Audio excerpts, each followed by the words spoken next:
Welcome to Workplace HSE Explained, where real incidents become powerful lessons that protect workers everywhere. Today, we're breaking down a case that shows how fatigue, silent, invisible, and underestimated, can bring down a machine capable of lifting tons of steel. This is the story of a crane collapse that no one saw coming, and the exhausted operator at the center of it.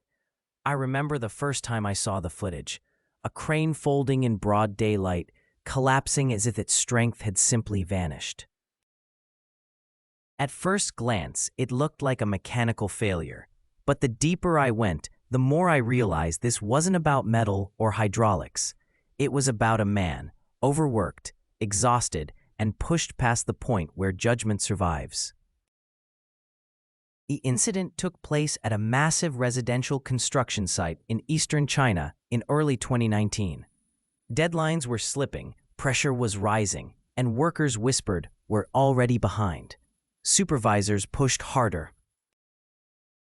And in the middle of it all was the crane operator Liu Wei, a man who had already worked a full shift the previous night. When he walked onto the site that morning, a coworker asked, "Did you even sleep?" Liu forced a smile. 2 hours, I'll manage. You should tell them you're not fit for another shift. They won't listen, and I need the overtime. Fatigue doesn't announce itself. It doesn't warn you. It convinces you that you're fine, that one more lift won't hurt. But fatigue steals reaction time, depth perception, and judgment. And on a crane, those are the only things keeping people alive. By 10 a.m., Liu had already completed several lifts. Witnesses later said he looked slow, distracted, not himself. One rigger shouted up, "You good up there?" Liu replied, "Just tired. Let's finish this." The next lift was a long steel section, heavy and awkward. The supervisor pushed them. "Move it now. We're losing daylight." The riggers hesitated. "This radius is too far," one warned. "We should reposition." "No time," the supervisor snapped. "Just lift." Liu hesitated. He knew the radius was near the crane's limit, but fatigue narrows your world until all you see is the next task. He muttered, "All right, let's do it."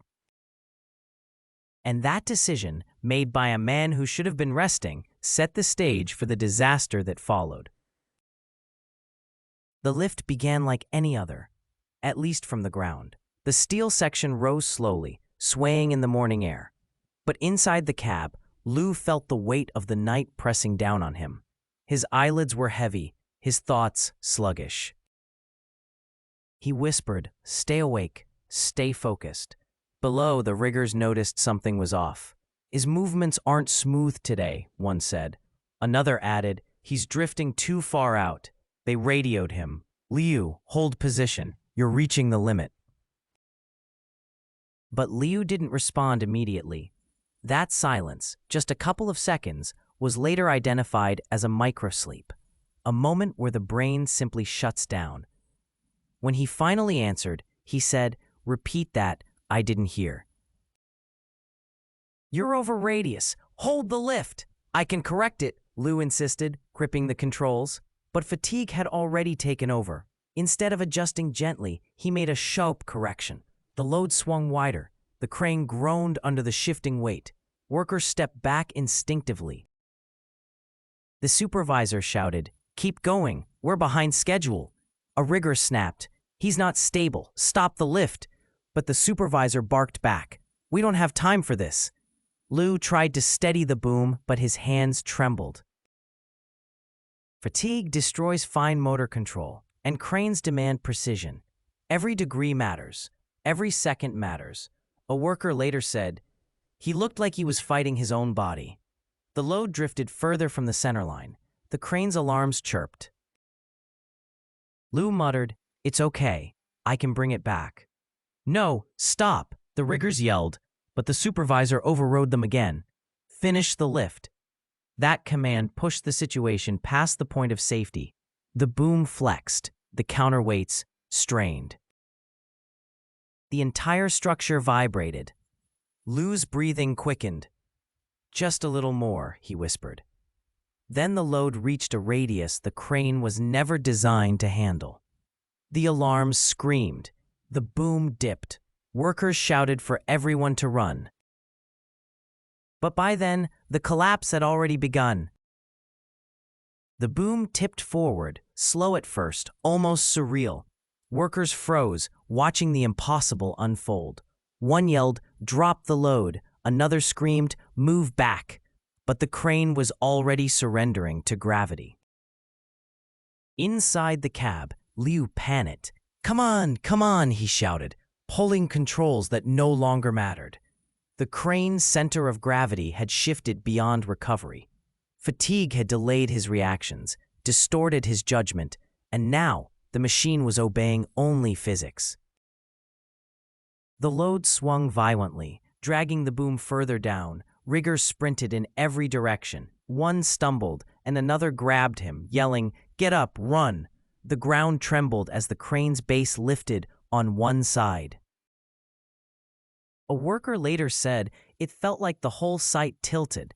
Liu radioed desperately, "I can't stop it." A voice replied, "Jump, get out." But he was strapped in, trapped by seconds he no longer had. The boom slammed into the ground with a thunderous impact. Dust erupted. The load skidded across the site, smashing scaffolding and equipment. The crane's tower twisted, metal tearing apart. Workers dove behind barriers. One shouted, "Where's Liu?"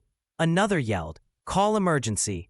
When the dust settled, the crane lay in ruins. The cab was crushed. Liu was unconscious but alive. Several workers were injured. Broken bones, deep cuts, shock. Miraculously, no one died, but the emotional damage was severe. Investigators arrived quickly. They interviewed workers, reviewed footage, and examined the crane's data logs. One investigator said, "This wasn't mechanical. This was human. Fatigue was the root cause." The logs showed delayed responses, inconsistent control inputs, and a critical misjudgment of radius. Supervisors admitted they knew Liu had worked a double shift. One said, "He didn't complain. We thought he could handle it." But fatigue doesn't need permission. It simply takes over, and now the investigation was about to reveal just how preventable this collapse truly was. The investigation's findings were direct and unforgiving. Liu had been awake for nearly 20 hours. His reaction times were slowed dramatically. His decision-making ability was impaired, and the supervisor's pressure to continue the lift pushed an already dangerous situation into disaster. During interviews, Liu said softly, "I knew I was tired. I thought I could push through." The investigator replied, "Fatigue isn't a personal flaw. It's a hazard." Another worker added, "We all knew he shouldn't have been up there, but no one wanted to challenge the schedule." The report identified multiple failures: a lack of fatigue management, no enforced rest periods, supervisors prioritizing deadlines over safety, workers afraid to speak up. One rigger said, "If we had stopped for 5 minutes, none of this would have happened." Another added, "We need rules that protect us from ourselves." The company introduced new policies, strict shift limits, mandatory rest hours, and a clear stop work authority. But these changes came only after a collapse that nearly cost lives.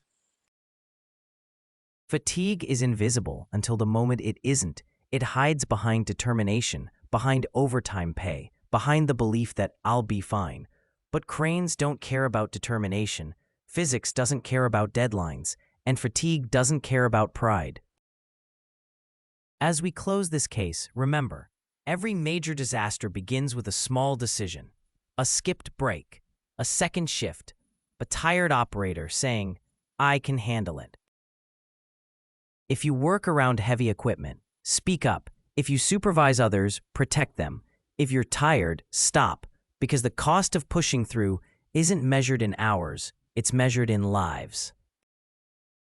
This is Workplace HSE Explained. Stay alert, stay safe, and I'll see you in the next case.